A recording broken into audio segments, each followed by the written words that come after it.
Hi, I'm Jon Fratelli. You're watching Television Ed.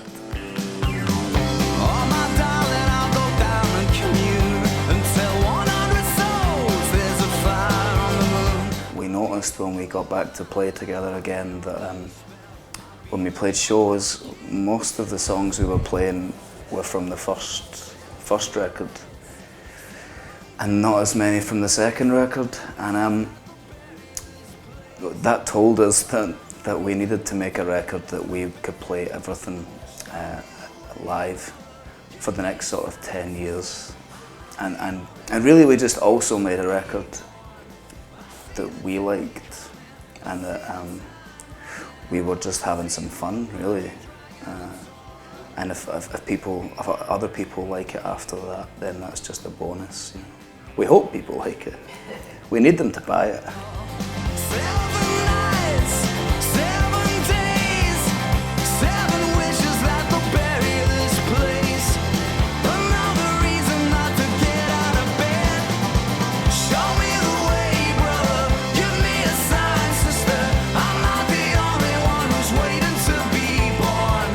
That song to me sounds like whoever wrote that song sounds a bit desperate, and maybe is looking for,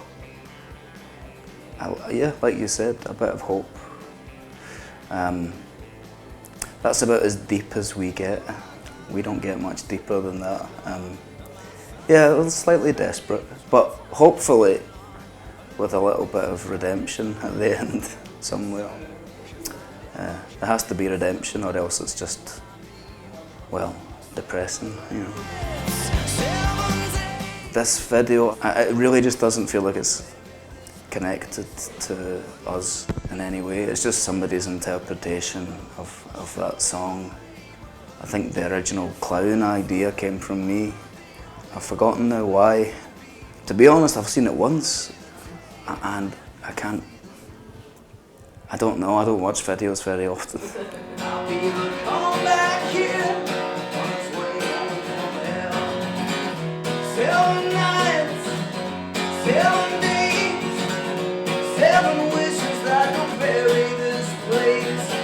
The 3 years that we had stopped playing together, and I had done some other things, and I got to see the other side of making music and releasing records, because we had this really steep ascent, and then we can right down the other side. And it's that typical music business story. It happens to lots of people, and we hadn't. Anyway, it just happened, and you think that life is pretty grim at that point, but it's just music. It's not that important. Once you realise it's not very important and that it's just music, life becomes so much easier. And you start to just enjoy music for what it is, which is just a lot of fun, you know. And hopefully, again, that's how this record sounds, you know. Show me the way, brother. Give me a sign, sister. I'm not the only one who's waiting to be born. Bizarrely, you wouldn't know from listening to our band, but Pink Floyd were my sort of first love, and still are, just so I can feel like a 15-year-old again. And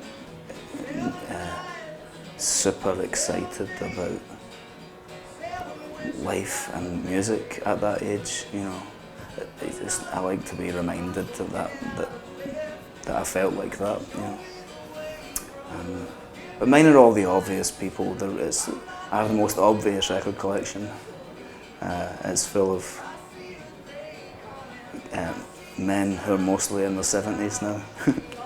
I'm constantly being encouraged to use Facebook and Twitter more than I do, which is to say I don't use them. I'm supposed to do it, but I don't think I will. I have no sort of quarrel with the internet for music in the slightest. If I buy records, which isn't that often, I tend to buy the vinyl and I buy the download, and I bypass the CD. I don't really feel the need to share my information. I know people do that on a daily basis. Here's what I did today. I have no need to do that. Nobody needs to know. It's not very interesting anyway. No reason not to get out of bed. Show me the way, brother. Give me a sign, sister. A really simple pleasure is to be able to play on a stage to an audience. I had forgotten that, and it was almost a revelation to be able to do that again. And I'm having a lot of fun with it. We all are, you know. I think we had to go away from that to appreciate it. You know, it's like anything. And I think we appreciate it now, I hope.